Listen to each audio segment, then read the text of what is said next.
Hi everybody, this is Daniel from Team Avalon, and today I'll be talking about my Rorowa deck, which I've made for Divine Z format. So, Rorowa is kind of interesting. I think it's really well positioned in the meta. It can be a very aggressive deck, utilizing token spam early to really gain tempo, and it also has enough shield potential with Rorowa. So this is the ride line. I'll go through each of the abilities. So first you start with the grade 0 Rorowa. When you ride the grade 1 Rorowa on top, lets you generate 1 plant token in the back row behind it. Grade 2 Rorowa. When you ride the grade 2 Rorowa, it lets you tribute 1 unit. So it could be a plant token or something else, and it lets you call 2 plant tokens.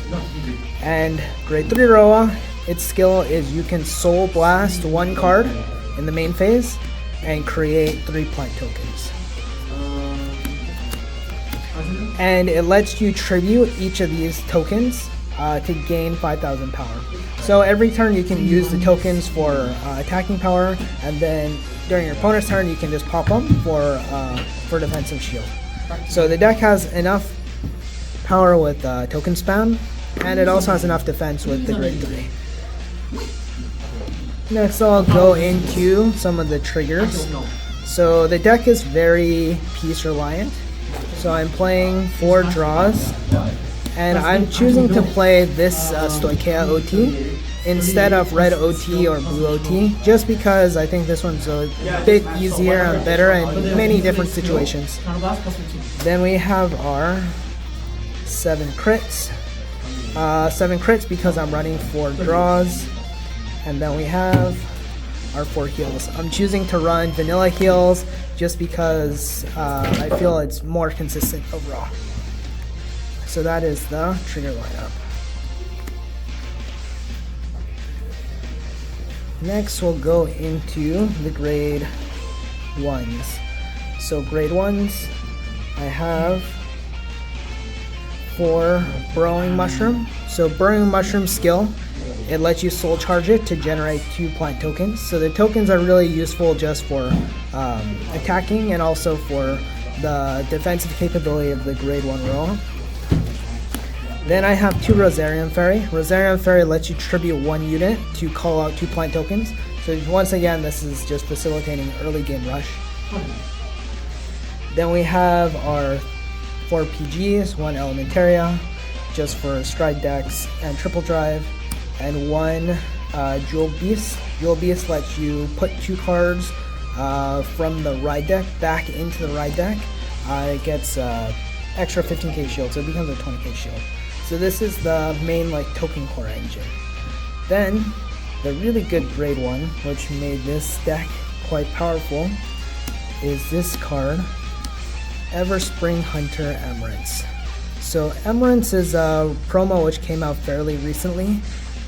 It lets you, from hand, put this card into soul to ride a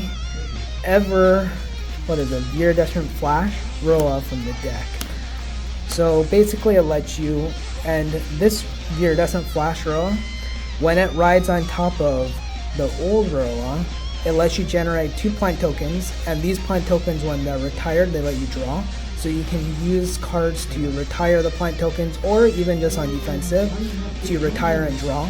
But the other thing is, when this card is placed on Vanguard, it gives itself 5k and another glittered unit 5k, and also crit. So this gives you the crit pressure, and when this one rides on top of the other Rorowa, if you have not ridden that turn, it also is a Persona ride. So essentially this deck, it allows you to have 7 Persona ride targets in the deck. And once you're all out of Persona ride targets, this card is also gains 5k shield, so this is a 10k shield. So this little package right here is basically what pushed Rorowa up to a much more consistent, aggressive metagame pick. So the reason why I'm choosing to only run 3 Iridescent Flash is because I believe typically 1 will always stay in the deck, so you should be able to superior ride it. Also, you can just hard draw it and do the Persona ride, and I don't have a lot of space to run 4. Theoretically, 1 should always be in the deck for your superior ride with Emeralds, so I think 3 is good enough. And that extra slot can be used for other cards. So now we'll go on to the grade 2s. So the grade 2s, we have 4 Rattleina, grade 2 Rattleina. Grade 2 Rattleina, this is the main attacker in the deck. It has the skill, on play, counterblast 1, it can create a Momoke token. And the Momoke token, its ability is you can tribute any number of units to buff it by 5k. So now we have an outlet for all those plant tokens. So we can tribute 2 plant tokens or 3 plant tokens to buff the Momoke by 10 or 15k. Now, Rattleina's second skill is after generating a Momoke token, when it swings, it can gain the power of a Momoke token in the back. And Momoke has the ability, when it's in the back row, it can attack as long as I have a Rorowa Deck guard, which is all of my Rorowas. So a typical attack pattern would have your Vanguard swing, your left or right Vanguard, your right rear guards, then Momoke will swing buffed, and then Rattleina will swing, Soul Blast 1, and gain the power of this Momoke token. So you'll pass all of your triggers onto Momoke, which is why I'm running extra draw triggers, pass all the power onto the Momoke. And to go along with the grade 2 Rattleina, I'm also running 2 copies of the grade 3 Rattleina. Grade 3 Rattleina, its ability is from hand. When it's after the battle that a Rattleina and a Momoke have attacked, you can tribute both of them to superior call this Rattleina from hand. Basically, this gives you a superior call 4th or 5th attack in the battle, and if you pass a bunch of power onto the Momoke, this Rattleina will gain all the power from the Momoke, which gives you very strong 5 attack turn on your persona. So we have the 4 of the grade 2s, the 2 of the grade 3s, and in order to search these out, we have 2 Resolute Pair of Eyes. So Resolute Pair of Eyes, grade 3 order, counterblast 1, you search your deck for Rattleina. So this will give you whichever missing piece you need. Typically you'll go for the grade 2 Rattleina first. If you have one of these already, then you'll find the grade 3 for the push turn. This also buffs all of your tokens in the back row by 5k, and Momoke is a token as well, which means just base by itself without sacrificing anything, it's a 10k buff, which will be transferred onto the grade 2 Rattleina and also future transferred onto the grade 3. Then the last set of stuff we have is our 3 sets of Energy Cycler. So this is a new support coming in Divine Z. Just gives us a way to tap the energy when it's discarded for ride or when it's put in a Guardian Circle. You can Energy Blast 3 to draw a card. So it's easy card cycling since this deck is very piece reliant. Then the last set is our orders. So I'm choosing to run 4 Flowering Bud and 1 Effervescent Shadow Dreamblade. So Effervescent Shadow Dreamblade is just another energy outlet. It's a 20k shield. And this is the heart and soul of the deck actually. So this Flowering Bud, what it does is it gives 10k buff to all of your base 5k units. So what are our 5k units? All of our plant tokens and our Momoke. So this will allow the Momoke and the 5k plant to hit 15k. Then if we have the Resolute Pair of Eyes up, this gives it an extra 5k buff. So this makes the Momoke token quite large. Typically if you're stacking 2 plants for the Momoke, if you have this up and you have this buff, that's 10, 20, 30. So it's a 30k swinger on the back, which power will be transferred to the grade 2 Rattleina and also transferred to the grade 3 Rattleina. The other thing which is really nice about this Flowering Bud is it lets you turn typically dead early hands into push turns. You notice all of our triggers, heals, crits, and draws, they all have a base power of 5k or less, which means that they'll also be buffed by a Flowering Bud. So a typical turn 1 or turn 2 play would be start with grade 0, ride, create 1 plant token, we would typically have one plant generator, so that would be either a fairy or a mushroom.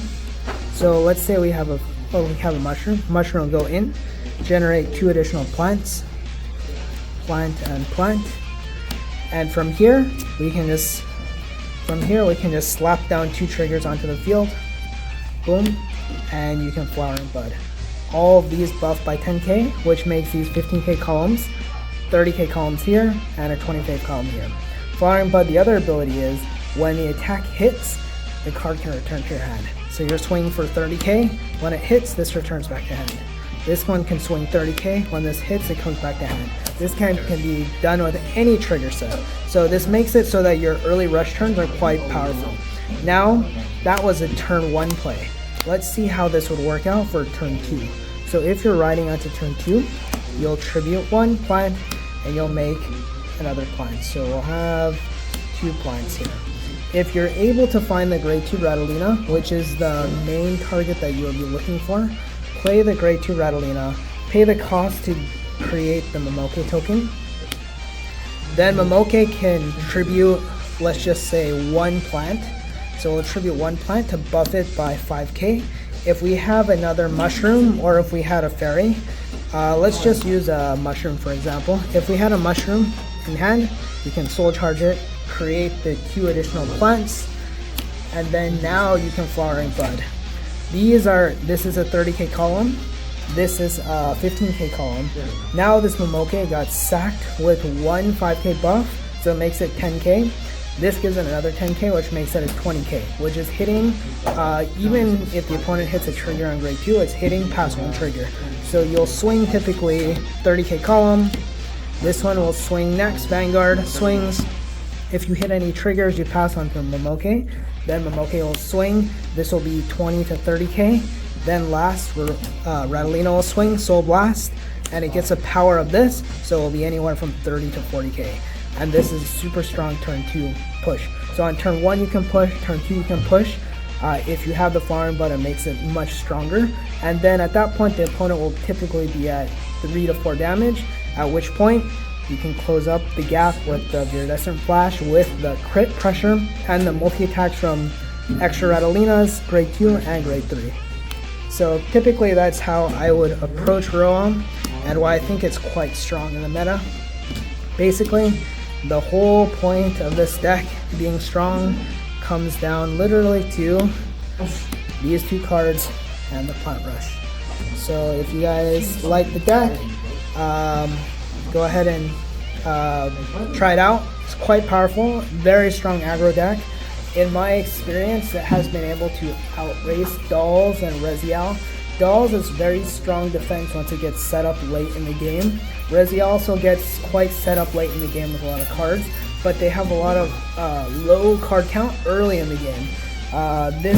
This type of deck with Rorowa really lets you race those types of decks early on, put them at high damage, so that once they get to that point in the game later on, they actually don't have a lot of cards to guard, or they'll have to guard huge attacks. The other big decks in the format, Varga and Welstra, they like to retire. The nice thing about this deck is everything is basically fodder. You're just playing with a bunch of plants. All the plants, they can be retired and you can just regenerate them. So you're building a field and destroying it, and it doesn't really matter.